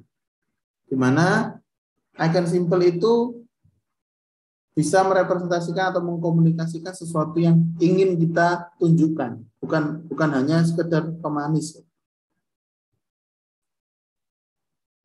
Nah, ini salah satu contohnya. Di sini kalian bisa lihat bahwa warnanya cukup kontras ya. Tulisannya putih, backgroundnya biru, sehingga adem kalau dilihat. Lalu kalian lihat icon-iconnya di sini. Pengguna misalkan ya, pengguna gadget ini misalkan ya, ada yang pakai notebook, ada yang lifestyle product atau pembeli lah ya, atau untuk entertainment. Itu kita bisa lihat bahwa singles itu dilambangkan dengan icon ini, couples itu dilambangkan dengan icon ini, dan families dilambangkan dengan icon ini. Sehingga kita sebenarnya nggak perlu lihat tulisannya pun, itu kita tahu bahwa orang-orang atau persenan ini itu punyanya siapa sih. Gitu. Di sini juga kita bisa lihat bahwa notebooks itu dilambangkan dengan satu warna tertentu, entertainment dilambangkan dengan warna tertentu, dan lifestyle products dilambangkan dengan warna tertentu. Sehingga di sini kita bisa lihat, oh ternyata couple itu sukanya beli yang lifestyle product. Kalau family sukanya beli yang entertainment. Single karena masih butuh kerja, cari duit modal nikah ya, dia belinya notebook. Gitu. Kita bisa lihat di sini perbandingannya antara satu sama lain. Kita bisa tahu apakah perbandingannya signifikan atau tidak antara couple, single, dan family. Atau kita juga bisa lihat angkanya di sini dengan lebih jelas. Ini termasuk visualisasi yang baik. Ini juga. Ini adalah zaman 1981 di mana apa ini namanya reading levelnya orang ya, atau tingkat bacanya orang dites menggunakan sebuah instrumen. Ini kita bisa lihat bahwa dari tahun 1800 sampai 2000 itu terjadi penurunan tingkat membacanya orang. Di mana kita bisa tahu? Kita bisa lihat tren kasar di sini. Kita bisa membayangkan bahwa ada garis di tengah-tengah ini, yang mana dia mempunyai penurunan di sini. Dan ini sebuah visualisasi yang bagus karena kita bisa lihat sebaran-sebaran tiap orang yang ada di sini. Dan dilambangkan dengan warna-warna berbeda. Meskipun kita tidak punya informasi tambahan terkait warna-warna ini maksudnya apa sih. Gitu. Itu kan cantik ya dilihatnya, bagus. Dan ditunjukkan satu outlier atau satu hal yang ekstrim di sini. Bahwa Jimmy Carter itu di tahun 1980 dia itu sangat outstanding dibandingkan teman-temannya. Meskipun kalau kita bandingkan dengan tahun-tahun yang lalu, dia itu sebenarnya ya average, biasa aja. Gitu. Nah, ini dari sini kita bisa melihat atau kita bisa mempunyai hipotesis bahwa reading levelnya orang-orang itu menurun loh, ternyata dari 1800 di Amerika. Nah, karena kita tadi sudah lihat good visualization, sekarang kita lihat bad visualization atau visualisasi yang jelek. Biasanya itu terlalu banyak atau terlalu sedikit informasi, itu juga nggak bagus. Lalu menutupi sesuatu yang ingin kalian tunjukkan. Kadang-kadang juga menggunakan gambar-gambar 3D tapi yang jelek. Terus pakai apa namanya pie chart yang jelek juga, dan juga scale-nya atau jarak antara poin di sumbunya itu nggak imbang misalkan. Jadi menjadikan bahwa sebuah visualisasi tersebut tidak menyampaikan maknanya. Nah, seperti diet info ini. Oke, adakah yang mau mencoba menjawab ya? Kenapa kok visualisasi yang sebelah kiri ini buruk? Biar saya nggak ngomong terus.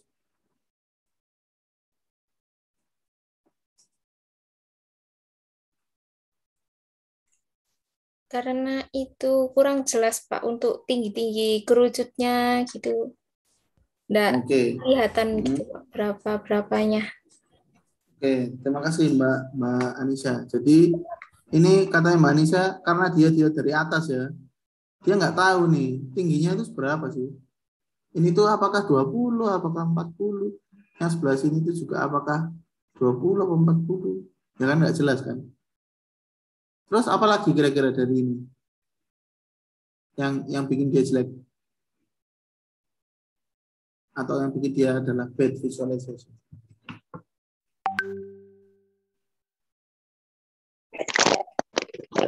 Itu Pak, nggak ada kayak persentasenya. Persentase dari jumlah kayak datanya itu Pak. Kan itu cuma kayak gitu tok, kayak gambarnya tok, nggak ada disertai persentase seberapa banyak gitu. Oke, jadi ini nggak ada persentase ya atau nggak ada dia itu berapa sih sebenarnya di treatment itu kan, yang dikontrol berapa dia nggak tahu. Ada lagi yang mau di point out dari sini?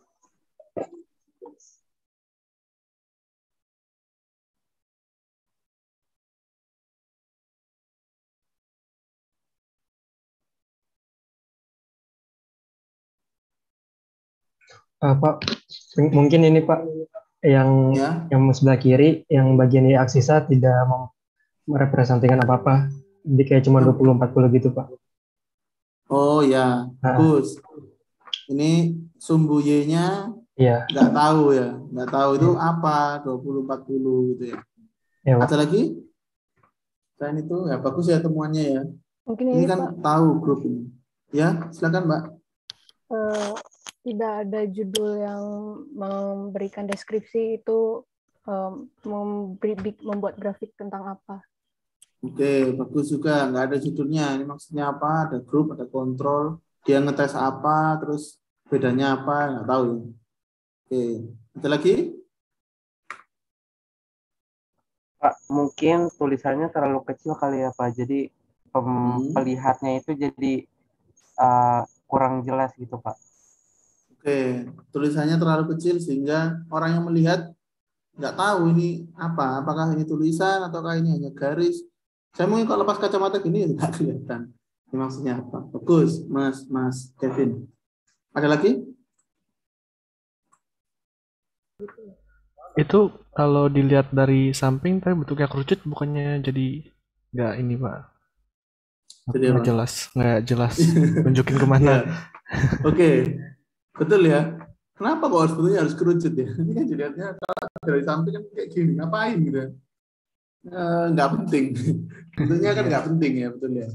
Dan kita lebih sulit atau orang itu lebih sulit istilahnya mengasosiasikan point out gini untuk dia itu berapa sih?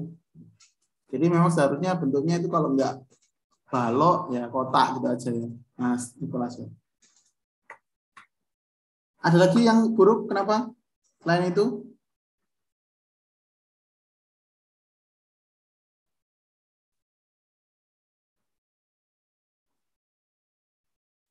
Oke, satu lagi yang buruk ya kalau saya sih bilang ini ngapain dibuat 3D gitu aja kan. Dia kan hanya membandingkan dua. Harusnya dibuat simple histogram gitu aja kan sudah cukup.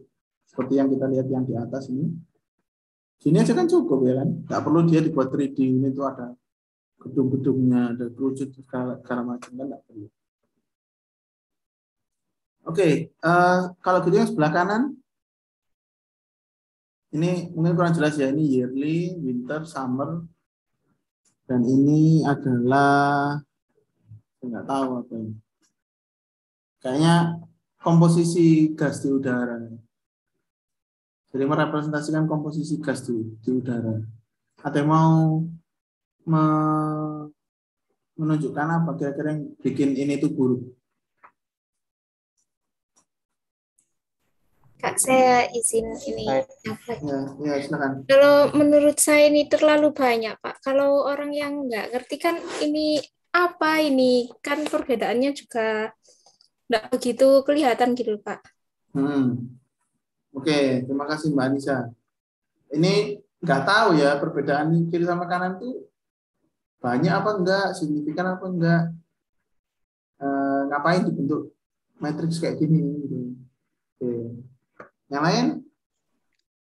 Mau menambahkan, Pak. Ya. Mungkin dari gradasi warnanya itu untuk data yang presentasinya itu lebih rendah, seharusnya warnanya bisa lebih terang sehingga biar bisa kelihatan gitu loh, Pak. Kan ini malah yang presentasinya besar itu warnanya malah lebih menonjol. Oh ya, oke. Ya bagus ya pemilihan warna ya. Pemilihan warnanya nggak komunikatif ya. Terkesan cuma pengen kelihatan bagus saja gitu kan. Tapi tidak menunjukkan atau mengkomunikasikan sesuatu atau memberikan makna tertentu. Oke, terima kasih Mbak Kiki. Ada lagi? Pak, saya mau menambahkan. Ya. Mungkin ini kan niatnya dia itu untuk membandingkan US dengan negara ini di wilayah lain ya Pak. Mungkin kalau mau membandingkan dengan wilayah lain jangan menggunakan pie chart mungkin ya Pak. Menggunakan chart yang lain mungkin Pak. Di line chart gitu. Oke, terima kasih Mas Kevin. Ini yang penting juga ya. Pie chart itu ada maksudnya atau ada tujuan tertentu. Untuk membandingkan mungkin pie chart ini bukan sesuatu yang tepat karena pie chart ini melambangkan presentasi atau proporsi dari suatu daerah. Misalkan ya seperti kan kayak pizza ya, kita bisa tahu ya pie sih, pie itu sebutan lainnya pizza ya mungkin. Itu kita tahu proporsi berapa yang isinya daging mungkin ya, berapa yang isinya jamur, berapa yang isinya mayones mungkin gitu ya. Jadi sesuai yang dibilang Mas Kevin mungkin kurang tepat kalau mau membandingkan satu sama lain dengan pie chart. Mungkin bisa kita menggunakan nama. Oke, terima kasih partisipasinya. Nah, sekarang ada lagi yang lebih jelek lagi. Coba lihat yang sebelah kiri. Yang sebelah kiri ini 3 dimensi ya, dan setiap dimensi punya arti. Kira-kira apa sih yang bikin ini jelek? Ini di jurnal loh ya, di Journal of Clinical Epidemiology.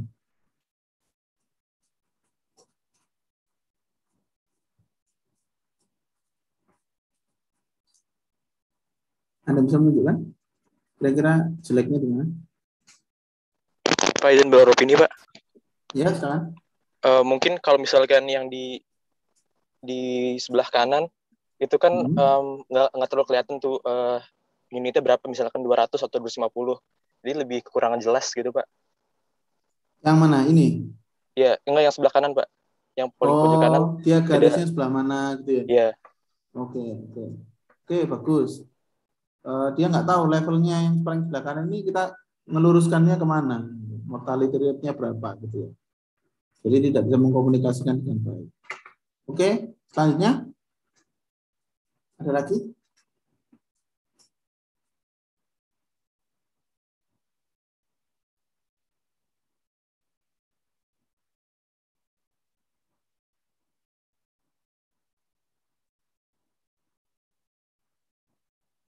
Nggak ada?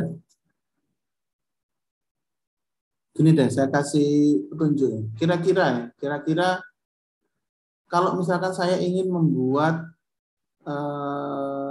data ini atau visualisasi ini menjadi 2 dimensi, apa yang harus saya hilangkan dan kita ganti dengan apa?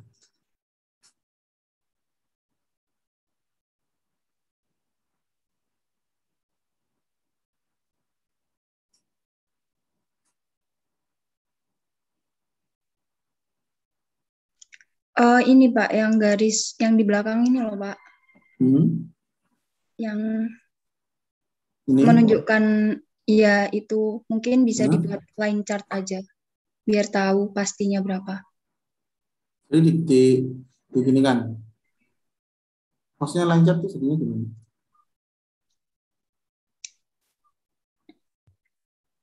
Gini kan? Iya, ya. Oh, dikasih penunjuk.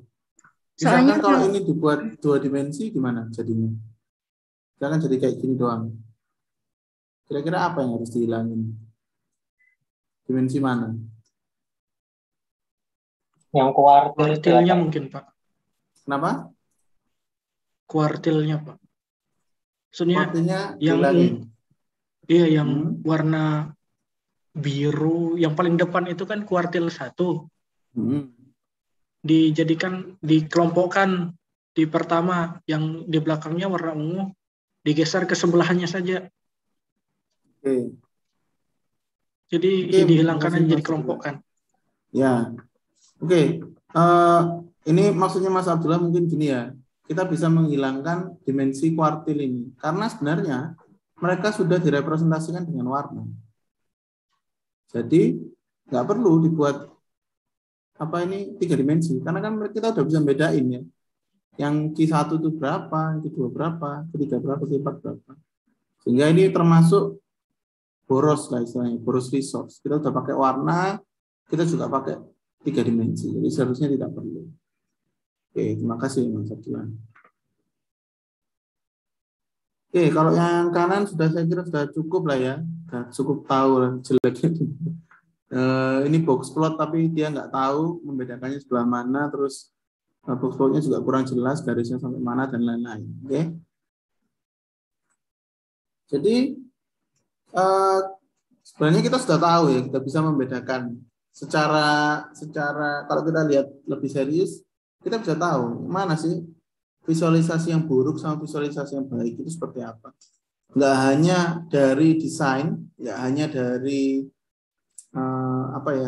warna, pemilihan warna background dan lain-lain, tapi kita juga tahu bahwa sebuah data itu jika direpresentasikan, divisualisasikan dengan buruk, itu kita nggak ngerti maksudnya orang yang bikin visualisasinya itu apa.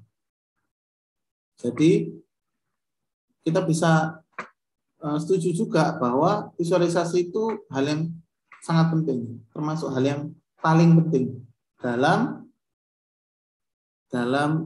pengkomunikasian data. Dimana dengan visualisasi saja kita itu sebenarnya bisa membuat data kita terlihat bagus dan bisa menghancurkan temuan-temuan yang ingin kita komunikasikan. Untuk tools, ini mungkin seperti Mas Nicholas ya, keresahannya itu kita sama mungkin ya Mas Nicholas ya. Saya juga nggak suka pakai R karena saya belum biasa. Tapi karena di mata kuliah ini pakai R, jadi kita harus pakai A, gitu kan? Untuk toolsnya kita sebenarnya bisa pakai Python. Kalau di luar sana ya mungkin ya. Cuman kita di mata kuliah ini praktikumnya difokuskan ke R, jadi ya mau nggak mau kita belajar R juga. Sebenarnya nggak ada ruginya sih belajar 2 bahasa, ya malah bagus ya. Karena kita bisa menguasai 2 hal sekaligus. Jadi toolnya ada Python yang paling terkenal, ada R yang paling terkenal juga, dan lain-lainnya. Kalian juga bisa menggunakan Excel, bisa menggunakan SPSS, bisa menggunakan JavaScript. Kalau mau pakai JavaScript, itu bisa. Toolsnya banyak sekali. Tapi yang lebih penting dari itu sebenarnya bukan bahasa mana sih yang lebih keren, tapi adalah orang yang membuatnya. Kalaupun kita sepintar-pintar apapun, misalkan menggunakan Python, kalau kita nggak ngerti konsep dari visualisasi dan nggak ngerti apa yang mau divisualisasikan ya, nah jadinya kayak gini nih. Ya ini paling ya mereka pakai Python atau nggak pakai Excel ini. Jadinya ya aneh gini. Padahal mungkin mereka jago bikinnya. Wah saya bisa bikin 3D loh, misalnya kayak gitu ya. Niat banget tuh bikin 3D ya kan. Tapi ternyata jelek gitu kan. Malah buang-buang resource. Oke. Sebenarnya perkenalan kita sudah sampai di situ aja. Dan di sini fokus pertemuan pertama adalah bagaimana kita bisa istilahnya mengetahui pentingnya visualisasi itu apa sih. Jadi di sini kita bisa lebih ngerti ya, tujuan kita kuliah di sini tuh kuliah mengambil mata kuliah exploration visualization data itu apa, dan kalian bisa menggunakan tools ini untuk nanti dalam hal apapun, dalam hal eksplorasi bisa, mau mengkomunikasikan temuan bisa, dan lain-lain. Oke, kira-kira ada yang mau ditanyakan atau ada yang mau didiskusikan?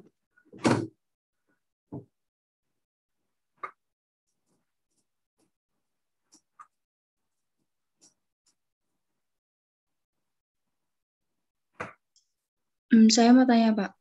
Ya, silakan Mbak Didi. Sebenarnya datanya itu sendiri mempengaruhi nggak sih, Pak, dari baik buruknya visualisasi data itu sendiri? Maksudnya gimana, Mbak Didi? Datanya itu mempengaruhi atau enggak maksudnya? Kan biasanya kita kalau cari data di Kaggle itu loh, Pak, kan ada yang datanya itu bagus, terus ada yang kurang bagus juga. Nah, itu nanti kalau divisualisasikan itu mempengaruhi nggak sih nanti visualisasinya itu buruk atau bagusnya gitu? Oke. Sebenarnya gini ya, data bagus dan data buruk itu relatif. Mungkin data yang ditemukan oleh Mbak Kiki di Kaggle itu mungkin data yang belum bersih. Dalam artian, dia ngumpulin datanya itu mungkin hanya pakai sensor atau pakai web scraping gitu ya. Jadi belum rapi lah istilahnya. Jadi datanya kelihatan tidak bagus. Padahal mungkin setelah kita melakukan pre-processing, kita melakukan cleaning, dan lain-lain, sebenarnya bisa ada sesuatu yang kita temukan di situ. Ibaratnya kayak gini lah Mbak Kiki. Tadi ya, saya ibaratkan data exploration itu kayak menjelajah gunung baru gitu ya. Mbak Kiki ini ke gunung baru, nggak ada yang pernah naik ke sana. Nah, kan pasti jelek kelihatannya, banyak pohon di mana-mana, ada apa itu istilahnya kayak hal-hal yang menghalangi, jadi istilahnya harus babat dulu.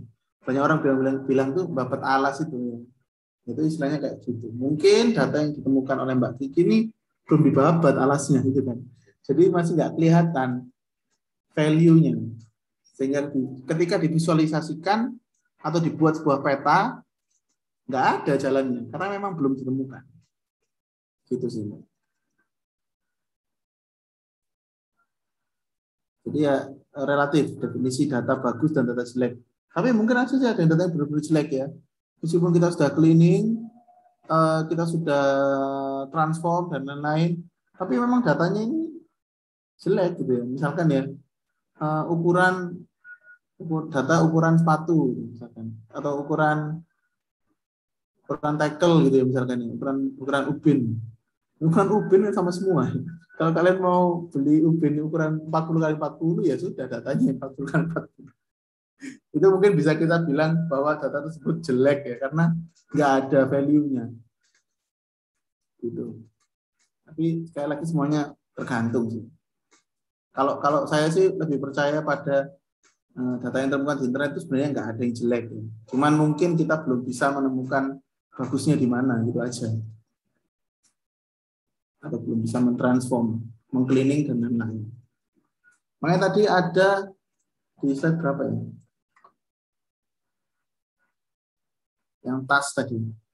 Nah, di tas ini sebelum kita, tadi kan Mbak Kiki bilang ya, apakah data jelek itu mempengaruhi visualisasi, gitu kan? Nah, sebenarnya kan nomor satu kan kita harus understand dulu. Terus kan kita harus pre-processing dulu. Nah, di pre-processing ini itu bisa jadi terdapat noise ini yang bikin visualisasinya jelek. Meskipun kita ngerti konsep visualisasi seperti apa, tapi kalau ada noise-nya, ada missing value-nya, ada duplikat, kan jadinya jelek, gitu aja sih. Kita nggak jelek itu dalam artian visualisasi ini atau grafik ini tidak bisa menyampaikan pesan yang dimaksud oleh analis.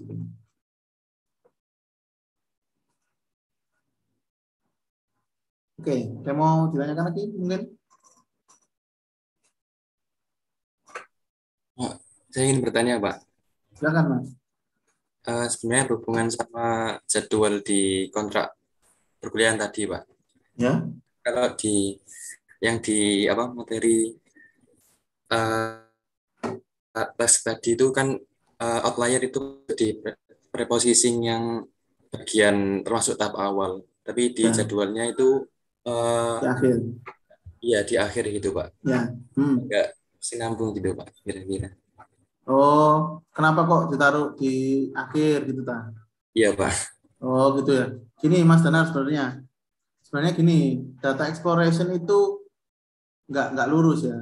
Kita tuh nggak mungkin lah, istilahnya dalam dunia nyata nanti itu lancar gini pekerjaan kita. Kadang-kadang kita tuh sampai sini, bentar. Kita tuh sampai data understanding, processing, sampai visualization, kok jadinya gini, kita balik lagi ke processing. Processing lagi, sampai visualization lagi, kok gini, kita balik ke understanding. Terus lurus sampai assumption check, misalkan di assumption checking ini, loh kok jadinya kok gini, balik lagi ke sini. Makanya kita sebut kenapa kok outlier terakhir, itu karena setelah visualisasi dan lain-lain itu nanti biasanya baru kita bisa menemukan outlier. Yang mana itu outlier itu kadang-kadang bisa juga bersembunyi, gitu.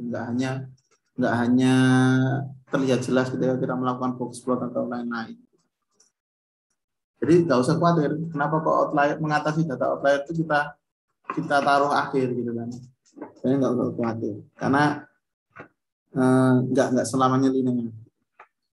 Meskipun tadi ya processing dan data visualization ini sebenarnya juga bisa kita lakukan bolak-balik gitu kan. Kadang udah divisualisasi, ternyata ada yang salah, kita pre-processing lagi, balik lagi dan lain-lain. Gitu, Mas. Ya, Pak. Terima kasih. Oke.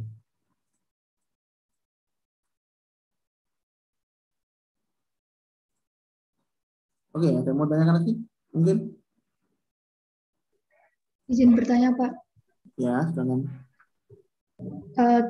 Mungkin kayak gini, kalau misalnya kita penggunaan data 3D itu kan selalu kayak kurang jelas ya, Pak. Terus kalau misalnya penggunaan data 3D yang baik itu digunakan untuk apa sih, Pak? Gitu. Oh, kapan kita harus menggunakan data 3D? Iya.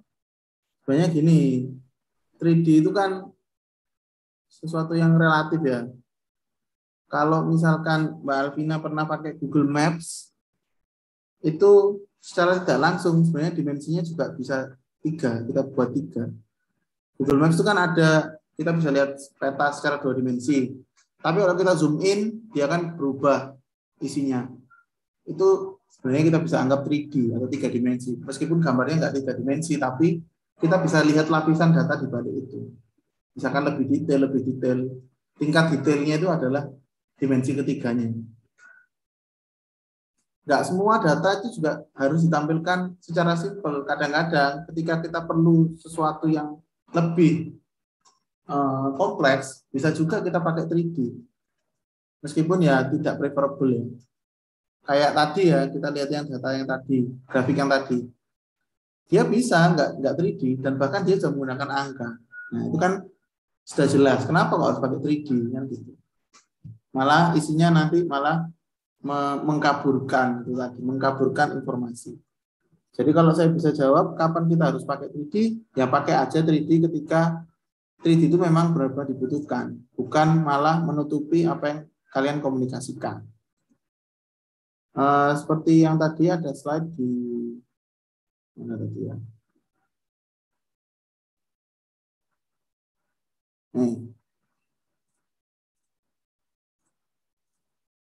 Nomor 2 ya, obscure what you do show.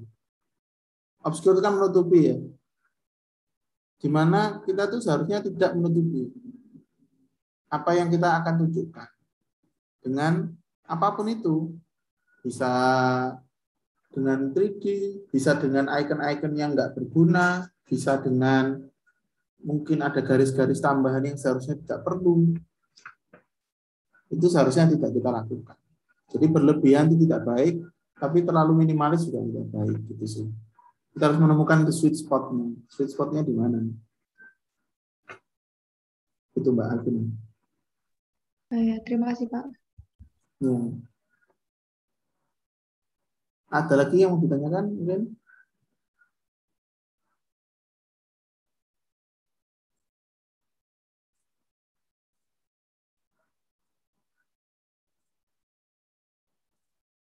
Oke, kalau nggak ada yang ditanyakan, kita beralih ke modul. Wah, saya kira sudah selesai. Tenang saja, belum selesai. Bisa dicek ya modulnya di Hebat.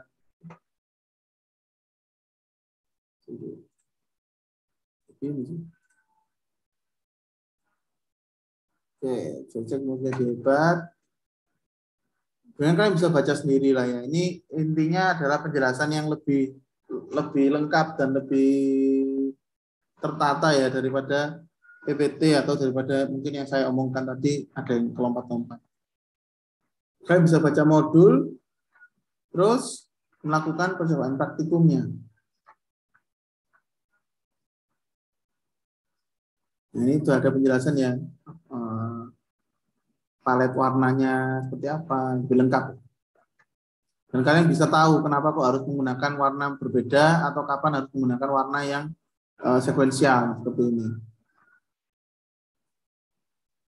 Seperti yang saya bilang tadi, ada contoh tentang apa itu warna suhu tadi, itu dia contoh yang dari divergent palette.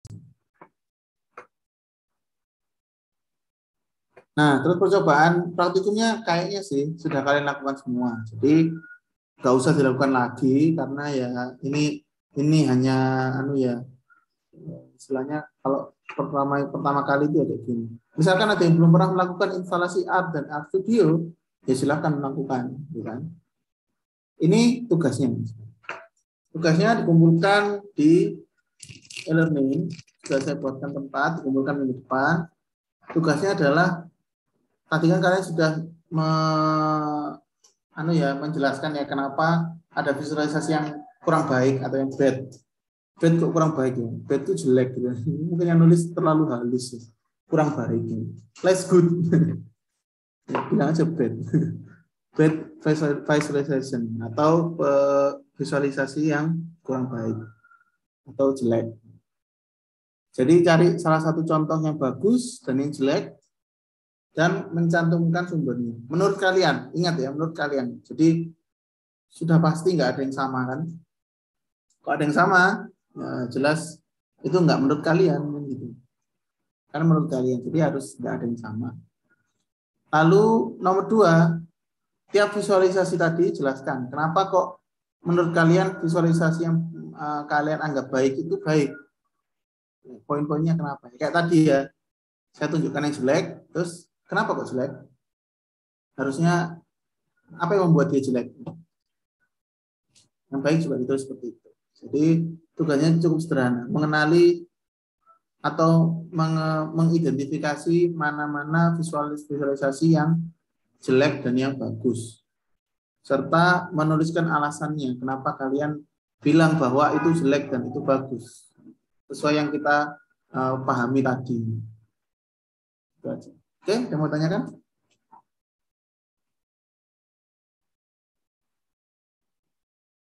Dikumpulkannya dalam bentuk PDF biasa, laporan. Formatnya ya PDF. Strukturnya biasa aja ya. Nomor 1 isinya yang baik yang mana, buruk yang mana. Terus nomor 2 yang baik itu penjelasannya gimana, yang buruk penjelasannya gimana, gitu aja. Nggak perlu terlalu pakai format-format makalah gitu ya. Untuk penamaan filenya terserah penamaan filenya seperti apa, tapi gampangnya tulis saja tugas 1 gitu aja. Nama dan NIM nggak perlu ditulis di nama file karena nanti langsung ada namanya di e-learning. Oke? Yang mau ditanyakan sebelum saya akhiri mungkin? Berarti format nama tugasnya itu cuma tugas 1 gitu aja, Pak? Ya, gitu aja. Pak, itu sumbernya harus kredibel nggak, Pak? Kayak BPS atau apa gitu, Pak, jurnal? Kalau sumbernya gini ya, kadang-kadang kita nyari bad visualization itu sulit. Tapi usahakan yang kredibel dulu. Misalkan dari situs pemerintah, banyak itu visualisasi jelek itu. Kalian bisa cari di situ. Itu misalkan di sana. Salah satu contohnya. Atau kalau dari jurnal kalian bisa nemu salah satu visualisasi yang buruk atau visualisasi yang bagus, silakan. Dari Instagram banyak ya sekarang ya, kayak akun-akun yang saya follow itu berupa data ya. Itu bagus visualisasinya. Kalian bisa ambil dari situ, kalian analisis kenapa kok visualisasi itu bagus. Gitu. Jadi diutamakan sumber yang kredibel, yang apa ya, paling enggak itu bukan sumber yang contoh gitu loh, Mas Kevin. Kayak misalkan ya, tadi yang saya gunakan sebagai contoh visualisasi yang awal-awal itu kan sebenarnya memang visualisasi yang disengaja buruk, gitu kan. Tapi kalau bisa nyari yang visualisasi yang memang buruk dari sananya, gitu. Kalau bisa nyari sumber yang bagus. Berarti kita ngambil gambarnya, habis itu kita cantumin itunya apa sumbernya itu alamat itunya. Oh iya. Ya betul. Cantumkan alamatnya atau paling enggak alamatnya dan ditulis ya, kayak nulis daftar pustaka itu loh Mas Kevin. Jadi ada tulisan dia diambil dari situs mana, judulnya apa, dan ada alamatnya. Mungkin kok dari situs. Itu aja. Ya, kasih Pak. Ya, sama-sama. Ada lagi yang mau ditanyakan? Sepertinya tidak ada, Pak. Oke, kalau sudah nggak ada lagi, mungkin saya bisa akhiri dulu ya pertemuan hari ini. Yang misalkan mau melakukan percobaan praktikum yang ada di modul, saya persilakan. Mau bertanya bisa melalui ketua kelas atau forum. Terus ngumpulin tugasnya kalau e-learningnya udah benar ya. Kalau misalkan saya minggu depan e-learningnya masih kayak gini, mungkin saya bisa toleransi ya, karena e-learningnya memang masih belum hebat gitu kan. Oke, terima kasih telah mengikuti kuliah hari ini. Saya tutup dulu. Selamat sore. Assalamualaikum warahmatullahi wabarakatuh. Ya, ada Pak? Itu tadi yang apa absen tapi belum bisa gimana Pak? Ya, nanti tolong di rekap ya Mbak Benedika ya. Siapa saja yang belum absen, nanti saya absenin. Ya, oke. Makasih Pak. Oke, sudah nggak ada lagi ya. Terima kasih. Saya tutup. Assalamualaikum warahmatullahi wabarakatuh. Waalaikumsalam warahmatullahi wabarakatuh. Waalaikumsalam warahmatullahi wabarakatuh. Terima kasih Pak.